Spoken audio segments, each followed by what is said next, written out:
sahabat sehat Indonesia, berjumpa lagi dengan saya Dr. Erik Leo, spesialis penyakit dalam. Pada video kali ini, kita akan membahas informasi yang lebih penting dibanding suplementasi vitamin D, yaitu mencegah kematian akibat COVID varian Delta. Masuknya COVID varian Delta ke Indonesia sangat berdampak pada tingginya angka harian yang mencapai 50.000 kasus per hari dan angka kematian yang mencapai 2.000 kasus per hari. Rumah sakit dan ICU penuh. Banyak dari sahabat yang terpapar COVID-19 harus melakukan isolasi mandiri di rumah. Salah satu syarat dan terpenting melakukan isolasi mandiri di rumah adalah mampu mengukur saturasi oksigen dengan benar. Pengukuran saturasi oksigen sangat penting karena yang pertama, menentukan berat ringannya infeksi COVID yang dihadapi. Hal ini menentukan apakah tetap lanjut isolasi mandiri atau harus dirawat di rumah sakit. Yang kedua, hal yang paling penting yaitu mendeteksi sedini mungkin perburukan oleh infeksi COVID, terutama varian Delta, agar segera mendapat pengobatan. Pengobatan sebaiknya dilakukan di rumah sakit. Pengobatan sedini mungkin akan mempercepat penyembuhan atau nama kerennya speedy recovery. Speedy recovery artinya pengobatan di rumah sakit 5-10 hari saja, tergantung kondisi yang dihadapi. Manfaat ketiga dari pengukuran saturasi oksigen adalah mengukur keberhasilan terapi. Biasanya ini saat sahabat dirawat di rumah sakit. Saya yakin banyak dari sahabat yang belum mengetahui cara mengukur saturasi oksigen dengan benar. Pada video kali ini, saya akan membahas dua hal penting. Yang pertama, hal yang sangat sederhana namun sangat-sangat penting, yaitu bagaimana mengukur saturasi oksigen dengan benar. Yang kedua, mengenal COVID varian Delta dan bagaimana peran pengukuran saturasi oksigen dalam mencegah kematian akibat COVID varian Delta. Pada akhir video, saya akan memberikan 3 contoh kasus menarik yang saya perkirakan merupakan infeksi COVID varian Delta karena pasien berada di Pulau Bali dan Jawa. Pertama-tama kita mulai dari pengukuran saturasi oksigen. Pengukuran saturasi oksigen menggunakan alat yang dinamakan pulse oximetry. Pada alat pulse oximetry akan tampak 3 pengukuran. Yang pertama, saturasi oksigen dengan simbol SpO2. Yang kedua, denyut jantung dengan simbol PR, pulse rate. Yang ketiga, ini yang jarang sahabat ketahui, yaitu kuatnya aliran darah atau denyut jantung pada jari yang diukur. Hal ini akan saya demonstrasikan pada saat pengukuran. Prinsip pengukuran pulse oximetry adalah alat pulse oximetry mengukur secara tidak langsung aliran darah yang lewat pada jari yang diukur. Seperti terlihat pada gambar ini, alat pulse oximetry akan memancarkan cahaya yang terdiri dari 2 panjang gelombang yang menembus kulit, pembuluh darah, dan ditangkap oleh fotodetektor. Hasil analisa cahaya pada fotodetektor inilah yang nanti menentukan nilai saturasi oksigen. Jika sahabat melihat dengan baik pada gambar ini, ada 3 hal penting yang menentukan nilai saturasi oksigen. Yang pertama, penempatan jari pada alat pulse oximetry harus baik, sehingga jika sahabat mempunyai kuku yang panjang, terutama pada jari telunjuk atau jari tengah, sebaiknya dipotong. Hal kedua adalah transmisi cahaya. Transmisi cahaya harus baik, sehingga jika sahabat mempunyai kuteks atau menggunakan kuteks, harus dihapus. Yang ketiga adalah aliran darah pada jari yang diukur harus baik. Pengukuran saturasi oksigen dengan alat pulse oximetry dilakukan pada jari telunjuk dan jari tengah yang diukur selama 30-60 detik. Saya akan langsung memberikan contoh bagaimana pengukuran saturasi oksigen. Pada alat pulse oximetry akan tampak 3 pengukuran. Yang pertama, saturasi oksigen yang diberi simbol SpO2. Yang kedua adalah denyut jantung yang diberi simbol PR. Yang ketiga, ini yang sahabat jarang ketahui, yaitu kuatnya aliran darah pada jari yang diukur. Fluktuasi dari garis ini menunjukkan kualitas dari aliran darah. Semakin tinggi fluktuasinya menunjukkan aliran darah yang diukur adalah baik. Jika fluktuasi pada garis ini tidak tinggi, hal itu menunjukkan aliran darah pada jari kurang baik. Saya langsung contohkan. Pulsasi yang rendah ini menunjukkan alat saturasi oksigen ini berusaha mengukur kadar darah yang lewat yang tidak maksimal. Jadi jika melihat pulsasi seperti ini, harus dipikirkan 3 hal. Penempatan jari yang kurang tepat, yang kedua, ujung jari tangan dingin, atau sudah terjadi shock atau tensi turun. Jadi sangat penting untuk melihat tinggi rendahnya fluktuasi dari garis yang saya tunjukkan ini. Jadi saya ulang sekali lagi, untuk pengukuran saturasi oksigen ada 3 pengukuran saturasi oksigen dengan simbol SpO2, denyut jantung dengan simbol PR, dan kuatnya aliran darah. Ini dapat sahabat lihat bahwa jika pengukuran pada jari tidak bagus aliran darahnya, malah saturasi yang didapat akan turun. Jadi ketika fluktuasi ini kurang baik, ada 3 hal yang perlu diperhatikan. Yang pertama, penempatan jari kurang tepat. Yang kedua, ujung jari dingin. Yang ketiga, mungkin sudah terjadi shock. Interpretasi dari pengukuran saturasi oksigen pada alat puls oximetry.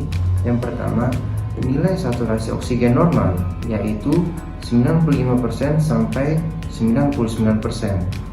Nilai saturasi oksigen pada manusia tidak pernah mencapai 100%.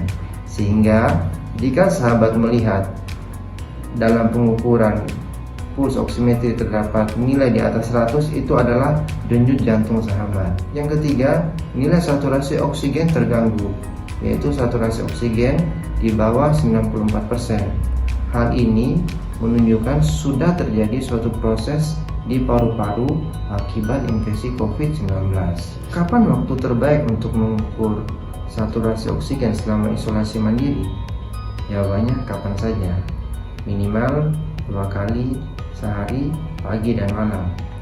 Yang kedua, pada saat sahabat merasa sesak, sahabat wajib mengukur saturasi oksigen untuk menentukan apakah memang terjadi gangguan saturasi oksigen.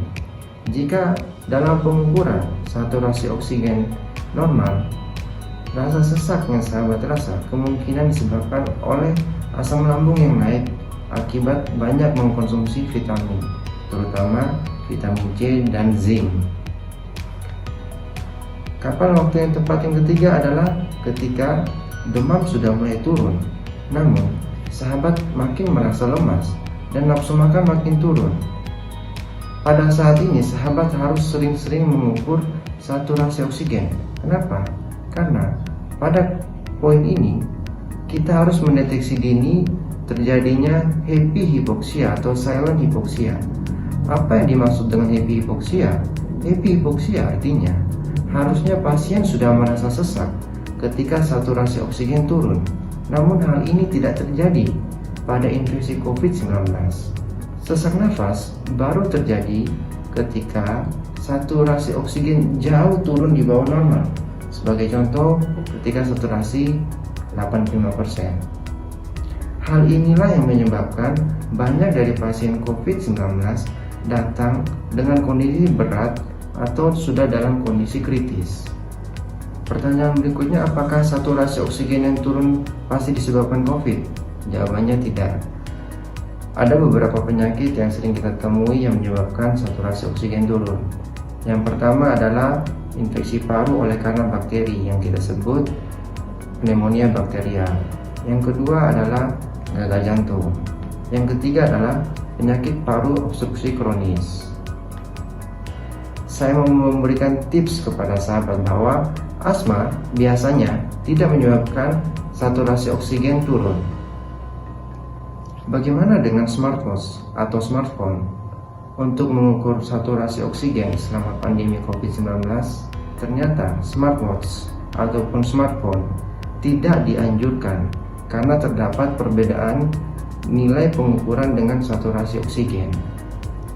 Kita beralih ke topik kedua, yaitu mengenal infeksi COVID varian Delta dan peran penting pengukuran saturasi oksigen dalam menurunkan kematian.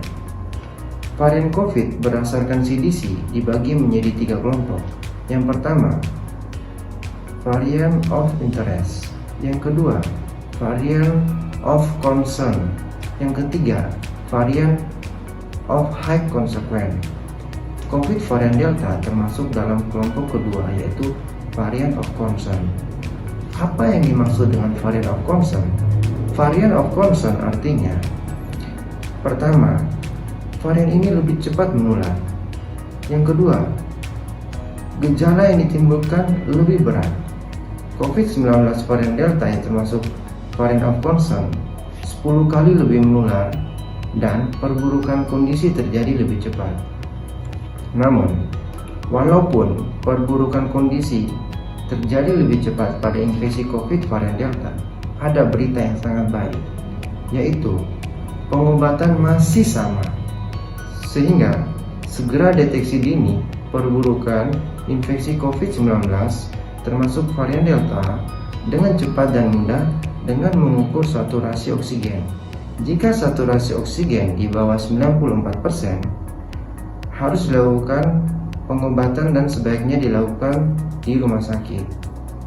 Pengobatan sedini mungkin infeksi COVID-19 varian Delta, termasuk pada mereka yang mempunyai penyakit komorbid atau penyakit penyerta, memberikan hasil yang baik tanpa perlu obat-obat mahal seperti Actemra, IVIG atau yang sering didengar Gamaras yang harganya sampai ratusan juta, dan pemberian mesenchymal stem cell.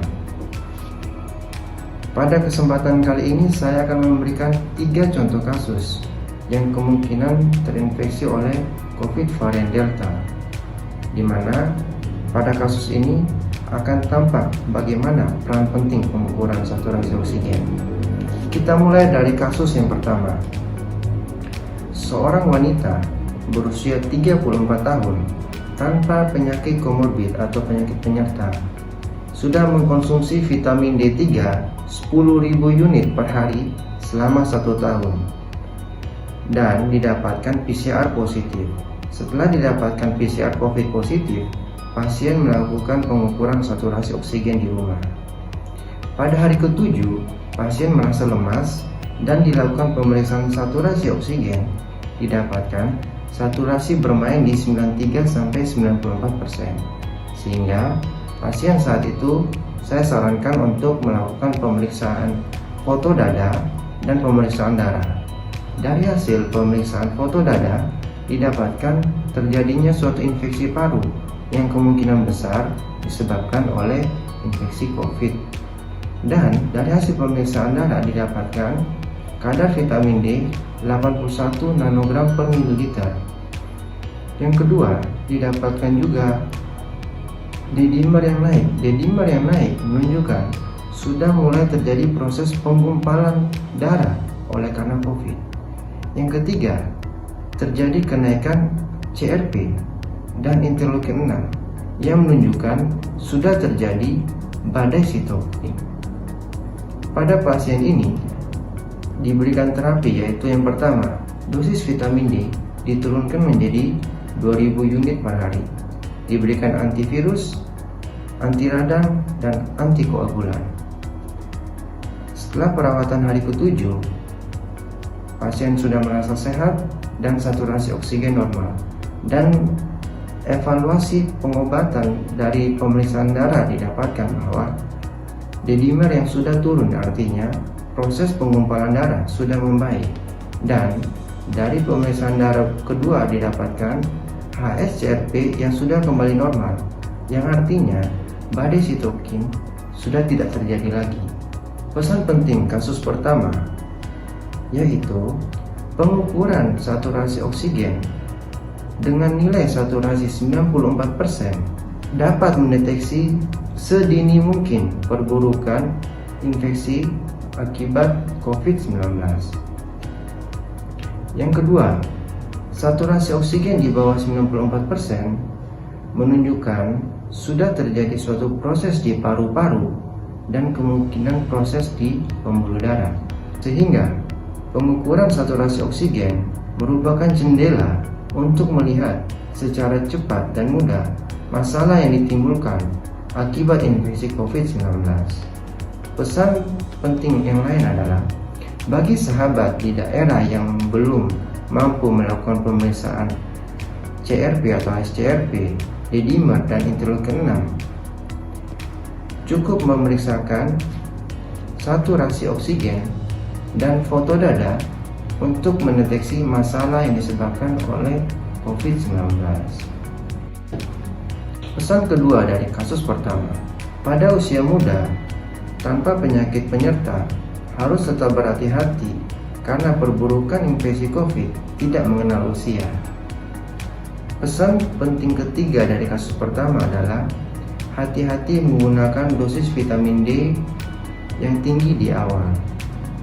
Ini alasannya. Efek imunomodulator vitamin D dapat bersifat sebagai pedang bermata dua karena vitamin D mempengaruhi produksi sitokin pada badai sitokin. Pada infeksi COVID-19, kita memerlukan produksi sitokin yang tepat, bukan produksi sitokin yang berlebihan. Saya ulang. Pada infeksi COVID-19, kita memerlukan produksi sitokin yang tepat, bukan produksi sitokin yang berlebihan. Hal ini dapat dicapai dengan kadar optimal vitamin D yaitu 30-60 dan kenaikan vitamin D sebaiknya tidak terburu-buru. Pembahasan mengenai vitamin D dapat dilihat pada video vitamin D. Dan dari Vitamin D Society dengan jelas menyatakan bahwa selama masa pandemi COVID, untuk meningkatkan imunitas cukup mencapai kadar vitamin D optimal yaitu 40-60 nanogram. Jika kita rubah ke nanomol dikali 2,5 yaitu 100 nanomol sampai 150 nanomol. Dengan dosis harian vitamin D3 tidak lebih dari 4000 unit per hari. Kasus pertama merupakan contoh pemakaian vitamin yang secara teoritis bermanfaat pada imunitas selama pandemi. Namun ingat, COVID merupakan penyakit baru, sehingga sahabat juga perlu mendengar dari teman medis lain yang merawat langsung COVID-19. Karena setelah merawat COVID-19 dengan berbagai kondisi, barulah kita akan lebih mengetahui mana yang merupakan hal terpenting dan mana yang merupakan hal yang hanya bersifat membantu saja. Saya sangat setuju, suplementasi vitamin D sangat penting imunitas selama pandemi COVID. Namun, suplementasi vitamin D bukanlah hal yang utama, sehingga berhati-hatilah menggunakan vitamin D dosis tinggi di awal. Akan banyak berita yang muncul mengenai vitamin ataupun suplemen yang mampu meningkatkan imunitas selama pandemi. Namun, untuk pegangan sahabat, faktor terpenting untuk imunitas ada 4 hal. Yang pertama, makan makanan yang benar. Yang kedua, tidur yang cukup. Yang ketiga, olahraga. Yang keempat, kontrol penyakit penyerta, terutama diabetes dan obesitas. Pada keempat hal inilah yang harus dilakukan fokus, baru kemudian beralih pada suplemen. Kasus pertama cukup menarik, bukan? Pada kasus kedua tidak kalah menariknya karena saya akan membahas bagaimana infeksi COVID pada penyakit penyerta. Sebagai informasi untuk sahabat bahwa di antara penyakit penyerta, diabetes dan obesitas merupakan dua penyakit penyerta yang memberikan hasil pengobatan kurang memuaskan jika terinfeksi COVID. Saya harap setelah menonton video ini dan melihat paparan kasus, sahabat dengan penyakit penyerta mempunyai rasa percaya diri yang lebih dalam menghadapi pandemi COVID-19. Kita mulai kasus kedua. Kasus kedua, wanita 64 tahun dengan obesitas BMI 29,4 dan diabetes.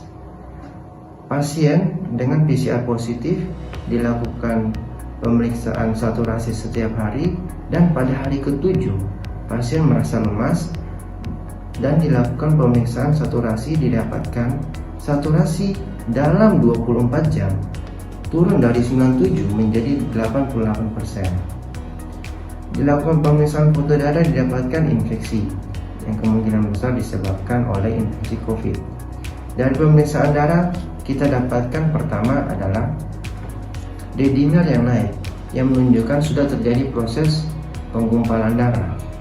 Yang kedua didapatkan HSCRP dan interleukin 6 yang naik. Kedua hal ini menunjukkan sudah terjadi badai sitokin. Pada pasien ini dirawat di rumah sakit, diberikan oksigen 4 liter per menit, anti radang, pengencer darah, vitamin, dan obat diabetes tetap dilanjutkan. Pada hari kedua, pasien lepas oksigen, tidak lagi menggunakan oksigen. Badan lemas sudah mulai kembali baik dan saturasi oksigen di atas 95% tanpa bantuan oksigen. Pada hari ke-7, pasien pulang dengan kondisi baik tanpa sequela akibat COVID dan dilakukan pemeriksaan darah, didapatkan hasil D-dimer yang normal yang menunjukkan sudah tidak terjadi lagi penggumpalan darah, dan HSCRP dan interleukin 6 yang normal yang menunjukkan sudah tidak terjadi lagi badai sitokin. Apa pesan penting kasus kedua? Pesan penting kasus kedua adalah pengukuran saturasi oksigen pada pasien dengan penyakit penyerta sebaiknya dilakukan lebih sering. Yang kedua, pada pasien dengan penyakit penyerta, jika saturasi oksigen kurang dari 94%, sebaiknya dirawat di rumah sakit karena perburukan pada pasien dengan penyakit penyerta terjadi lebih cepat dibanding pada pasien tanpa penyakit penyerta. Yang ketiga, pada penyakit penyerta, deteksi dini perburukan dengan saturasi oksigen, yaitu ketika saturasi kurang dari 94% dan dilakukan pengobatan sedini mungkin di rumah sakit, memberikan hasil yang baik. Pada kasus tadi terjadi speedy recovery, sehingga pada sahabat dengan penyakit penyerta bisa terjadi speedy recovery. Yang penting dilakukan deteksi dini dan pengobatan seawal mungkin, sebaiknya di rumah sakit. Yang ketiga adalah pengobatan sedini mungkin, mempersingkat penggunaan oksigen dan tidak membutuhkan pengobatan yang mahal. Jadi sahabat dengan penyakit penyerta, setelah mendengar video ini harus punya pemikiran yang optimis dalam menghadapi pandemi. Kita beralih ke kasus ketiga. Kasus ketiga yaitu seorang laki-laki berumur 64 tahun. Saya deskripsikan sedikit profil pasien ini. Secara fisiologis ketika diukur dengan alat, umur fisiologis pasien ini adalah 50 tahun. Pola hidup sangat sehat, sering berolahraga dan berjemur, dan mengkonsumsi rutin vitamin D. Namun, kualitas tidur kurang dan riwayat kontak dengan pasien COVID. Didapatkan PCR positif. Pasien melakukan isolasi mandiri, dilakukan pemeriksaan saturasi oksigen berkala, dan pada hari ke-7 saturasi turun menjadi 94% dengan denyut jantung bermain di 42 sampai 46 kali pada puls oximetri. Pasien dilakukan pemeriksaan foto dada, didapatkan infeksi paru-paru seperti yang terlihat pada gambar, dan dari pemeriksaan darah didapatkan kadar D-dimer yang naik yang menunjukkan sudah terjadi penggumpalan darah. Yang kedua, terjadi badai sitokin yang cukup hebat, yaitu kadar HSCRP dan interleukin 6 dengan nilai di atas 100. Dan kita tahu juga dari pemeriksaan ini ternyata jantung pasien pun ikut terganggu, yang ditunjukkan oleh pemeriksaan troponin yang naik. Pemeriksaan troponin yang naik ini mirip seperti mereka dengan serangan jantung. Dan setelah dilakukan rekaman jantung atau EKG, didapatkan gangguan irama seperti yang tampak pada gambar yang diberi stabilo hijau. Sehingga pasien masuk rumah sakit, diberikan antiradang, antikoagulan, obat untuk gangguan irama, dan vitamin. Seperti terlihat pada gambar, 1 hari setelah masuk rumah sakit dan keesokannya dilakukan pemeriksaan rekam jantung, hasil rekaman jantung sudah kembali normal.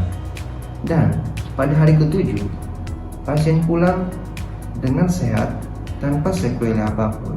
Dan dari hasil pemantauan pengobatan pada darah didapatkan D-dimer yang sudah normal, yang menunjukkan tidak lagi terjadi proses penggumpalan. Yang kedua, badai sitokin sudah tidak terjadi lagi, di mana HSCRP dan interleukin 6 sudah kembali normal. Yang ketiga, gangguan pada jantung sudah tidak terjadi lagi, yang ditunjukkan oleh kadar troponin yang normal dan rekaman jantung yang normal. Apa pesan penting dari kasus ketiga ini? Pesan penting dari kasus ketiga yang pertama, kualitas tidur merupakan salah satu faktor penentu utama imunitas selama pandemi COVID, lebih penting dibanding suplemen vitamin D. Yang kedua, infeksi COVID tidak hanya mengenai paru-paru, namun dapat juga berefek pada jantung. Yang ketiga, yang terpenting, pengobatan sedini mungkin ketika terjadi perburukan, yaitu saturasi di bawah 94%, dapat mencegah badai sitokain lanjutan dan komplikasi lain akibat infeksi COVID-19, terutama varian Delta. Dari ketiga kasus terdapat satu kesamaan, yaitu perburukan infeksi COVID terjadi lebih cepat. Inilah yang menyebabkan angka kematian di Indonesia sangat tinggi oleh karena COVID varian Delta. Namun ada berita baik untuk sahabat semua. Cara menurunkan angka kematian COVID-19 akibat varian Delta yaitu dengan deteksi dini perburukan dengan pulse oximetry, yaitu jika saturasi kurang dari 94%, sebaiknya diobati sedini mungkin di rumah sakit. Untuk pengobatan COVID-19 yang lebih menyeluruh, sebaiknya sahabat menonton video saya mengenai pengobatan terbaru COVID-19. Pesan untuk sahabat sehat Indonesia. Yang pertama, ingat COVID varian Delta, ingat pengukuran saturasi oksigen dengan benar.